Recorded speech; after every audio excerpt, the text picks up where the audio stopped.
Today we're talking about soldering or soldering, depending on where you live. But here in Canada, we call it soldering. The L is silent. So here's the problem: you got a broken wire. Snap. Doesn't matter that these don't go anywhere. Just pay no attention to the man behind the curtain. Um, how do you rejoin them? In my mind, for the best permanent repair, soldering cannot be beat. And I'm going to teach you the very basics of how to solder today. Okay, before you start soldering, you are going to need a few things. Obviously, a soldering iron. Don't spend a bunch of money. You can go on Marketplace or whatever and find one really cheap and see if you even like doing it. And if you don't, then great. I used a cheap one for years. I recently upgraded to my Weller workstation. Works like a charm. Another thing you are going to need is rosin core solder. Now, this is the thinner stuff made for electrical. There's two types of solder out there. One is for plumbing, one is for electrical. It'll say electrical right on it, rosin core right on it. Do not use plumbing solder for electrical work. It'll actually corrode the wire. I'm guessing because of the rosin core. I don't know. They don't tell me these things. Another thing you're going to need, wire strippers. Wire strippers, wire strippers. You can get little manual ones where you kind of pinch it and flip it off or whatever. The ones I've got here, you actually put the wire in and just go snap, and it just takes the end off, and Bob's your uncle. A heat gun is a very, very, very handy thing to have for helping you melt down the shrink tubing. You can use a match, you can use a blowtorch, you can use a lighter, but you run the risk of setting it on fire or at least burning it, and it loses everything. Now, one little thing that I picked up recently, and I love this thing, helping hands. Little thing, I'll show you here. I'll put it up on the screen right here. And I love this thing because you just clip the wires in and it's like having an extra set of hands. Because you will find that there are times where you're trying to solder something, and every time the damn thing moves and it just goes, and it'll drive you nuts. This thing has solved this problem for me. So, and I gotta be completely transparent. Everything here is going to be listed down below in the description. They are affiliate links. So if you're looking to get any of these things and you want to get them online, please go through my links. Great. I get a little kickback. That's why I'm being transparent with you guys. I'm not trying to sell the stuff to you. I'm just saying this is where I got most of my stuff. So it's an easy way to go.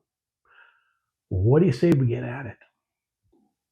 We got to strip these, and I promised you I showed you how these work. So very simply, we put it in. Now don't blink, you miss it.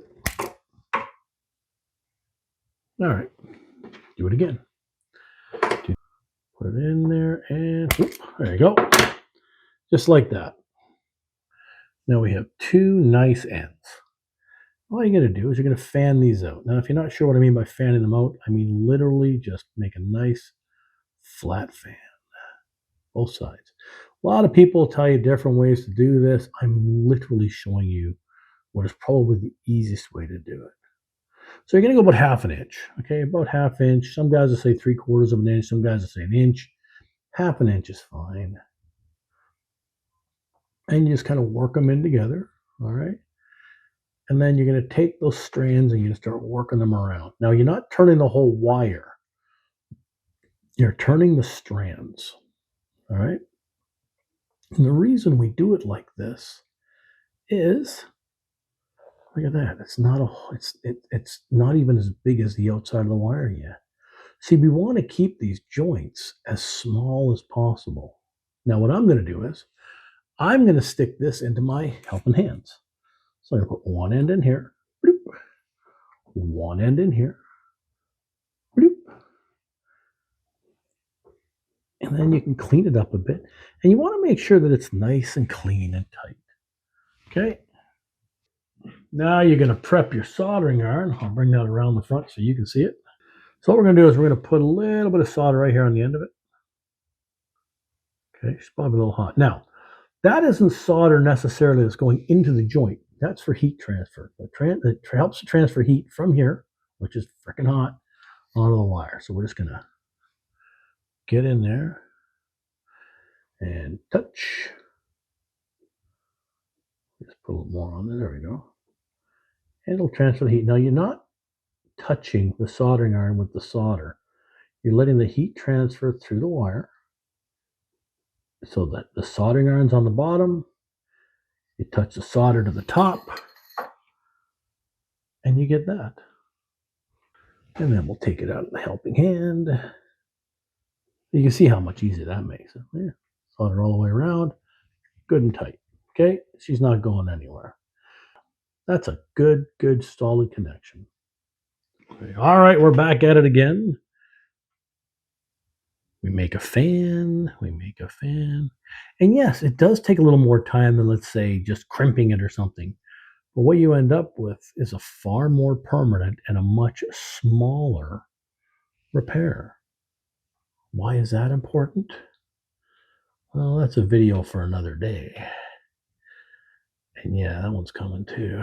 All right, so we'll do this again. We're going to twist and twist. Oh, you see a little wire stuck out? There you go. We just twist it around. We try to make it as clean as we can. We take some time, take a little pride in our work. There we go. I feel like I'm teaching one of my apprentices. Okay, here we go. So, a little bit on the tip. Helps with heat transfer. Okay, put it on. And like I said, sometimes you'll see it and it'll get sucked up. I'll sometimes just put a little dab more on there.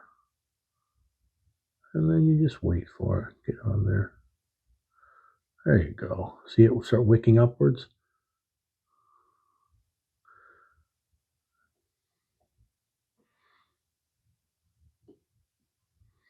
Just like that.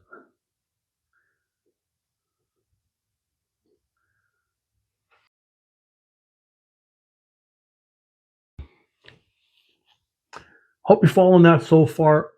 I mean, it's pretty simple. Twist them together nice. Make it nice. Do a nice job of it. Take your time. Solder it up. Boom. Make it strong. Practice, practice, practice. I mean, that's all there is to it. But the next step after you finish soldering is your shrink tube.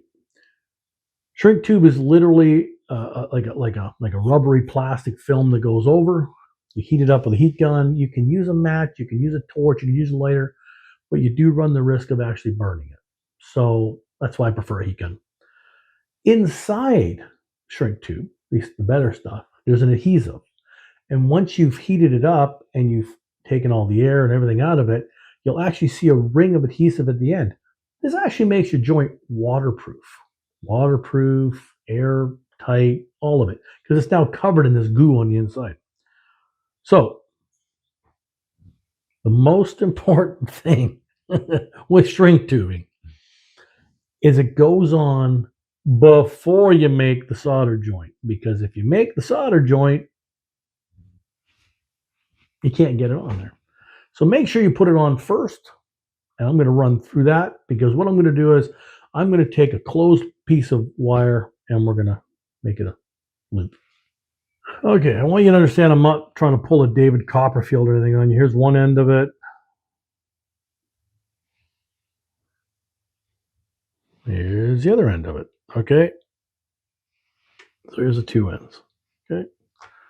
So we're going to snip the end. Now, personally, I think you should put just slide your shrink tube in there. Just slide it away. Try to get it as far away from the joint that you're doing as possible. Okay, and then we're gonna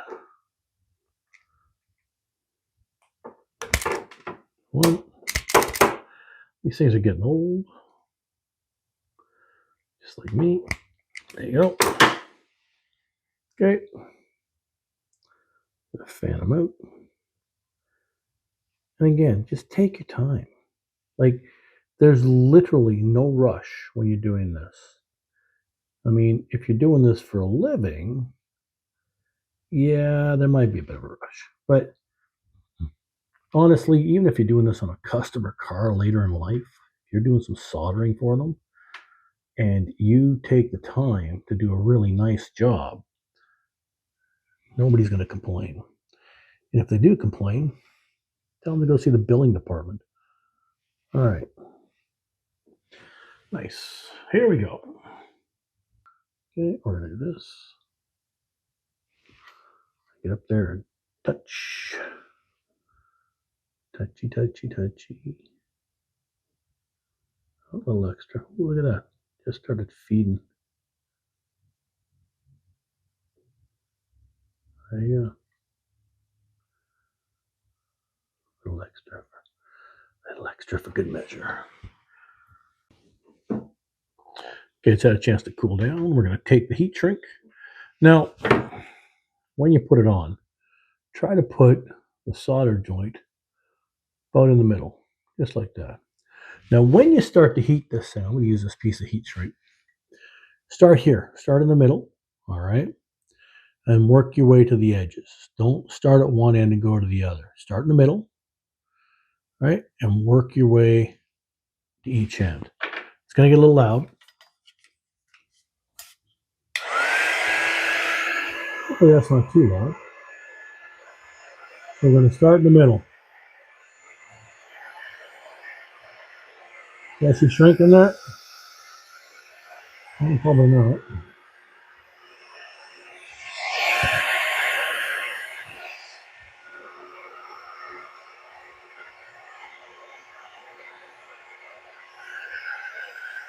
And the reason we go from from the middle to the end to help push everything out.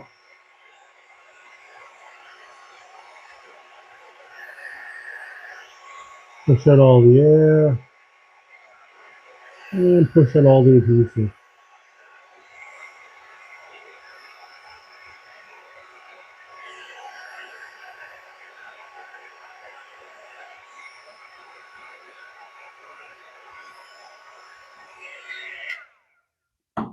And I don't know if the camera is going to pick that up, but you can see right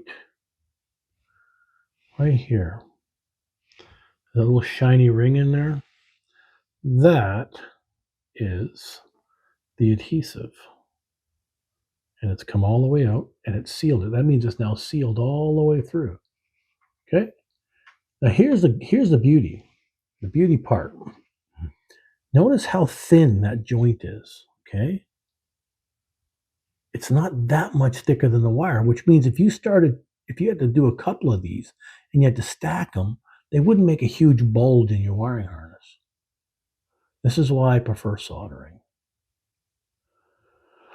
Now, I'm also just, again, full transparency. I'm going to leave a link for the heat shrink in the description below. I did buy a kit off Amazon. I kind of distribute it in my drawers. So that's pretty much it. It's not rocket science. I mean, yeah, I've done it for years. Haven't done it in a while because, well, my job doesn't need me doing it right now. But I got a couple of big wiring projects coming up on the bike. So I thought, let's shake the rust off. And I thought, hey, I wonder how many guys out there would like to learn how to do this themselves. Because, hey, we all got to start somewhere. So if you like what you saw here, don't forget, hit the old like button. If you really like what you saw here, hit the subscribe button. And maybe share this around to some of your friends that maybe need a hand learning a thing or two. All I'm going to say is this. Get out there, try. Get your hands dirty. Do stuff. Keep things working. We'll see you next time.